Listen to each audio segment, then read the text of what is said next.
It was a while back. It was actually a listener of ours who said, Slater, you're touching on some stuff. You have to talk to Reverend Sirico from the Acton Institute, and he'll blow your mind. So we first talked to him on the radio a while back, and he was the first person that gave me this mindset that freedom is not the end of the story. I think conservative, at least myself, I fell for this trap where it's about freedom, and then you get freedom, and yay, that's it. It's like, no. Freedom's not the end of the story. Freedom is the very beginning. And ever since then, I've been on quite a thought journey to try to make sense of all that and what that really means.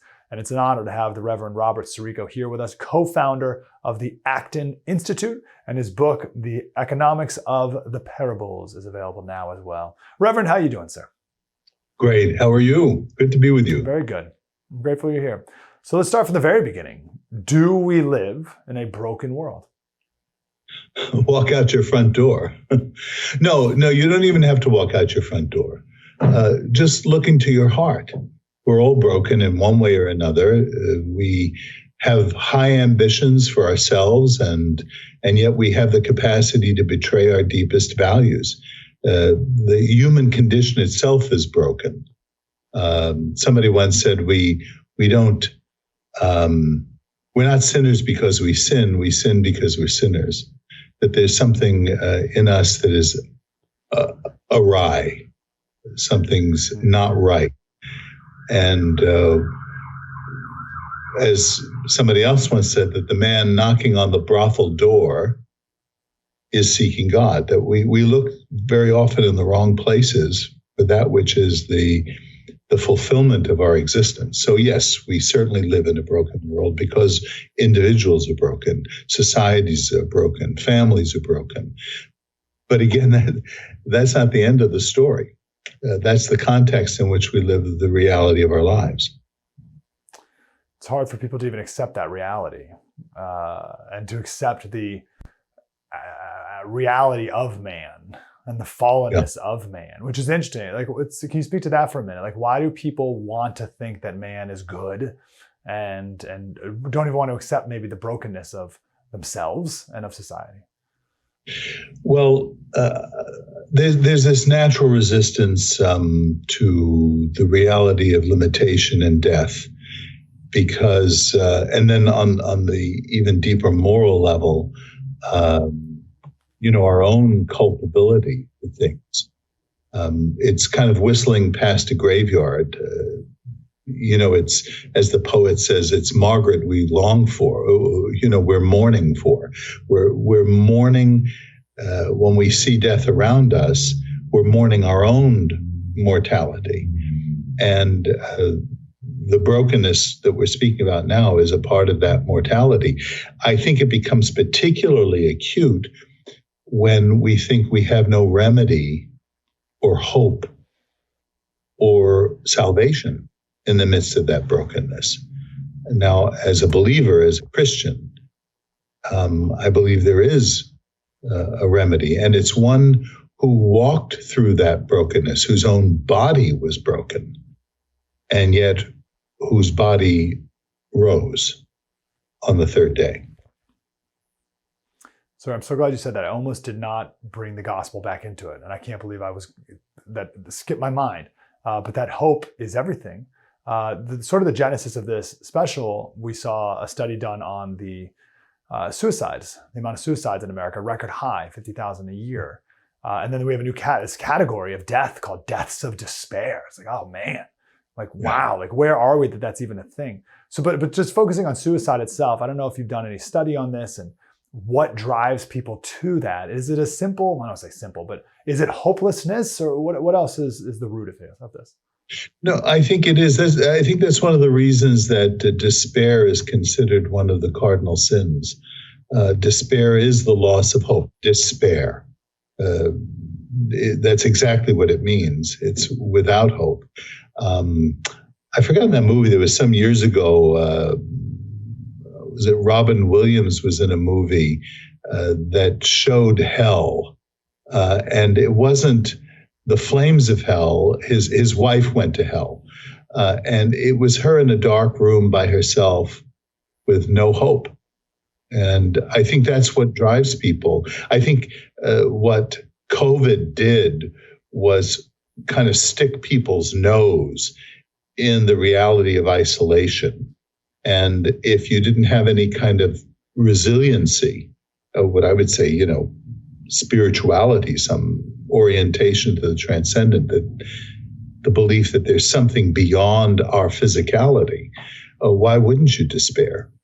Sartre, one of the most depressing philosophers in modern times, says we're a speck of dust floating on a speck of dust in the midst of a cold and impersonal universe. If that's all we are, well, bring out the Manhattans. That is depressing, no question. So Sure. That being said, sir, what would you say is God's design for man's life? That is exactly the question. And the exact answer to that, and I'm gonna give you the simple version of it and then elaborate on it. The exact answer to that version is 2 words: Jesus Christ. And what I mean by that is that Christ reveals man to man. He tells us who we are. He is the explanation of our existence. He is the grounding of our dignity. He experiences everything we experience in our lives, and he redeems it through his passion, through his suffering, so that suffering is not the final word in the Christian vocabulary. It's life that's the final word. And I say this not just as a kind of pious thought, oh, Jesus Christ is the solution to all of our problems, though that's true, but that can be very superficial when people haven't really entered the agony of the garden or the agony of the cross. Christ revealed. Christology is anthropology. Anthropology is Christology. The study of man is the study of Christ. And I think that's why he's such a captivating figure throughout 2,000 years, is that there's something about him that speaks to our grittiness, our limitedness, our brokenness, and that transcends it, that gives us the sense of how to get out of the despair. You spoke of the passion and suffering.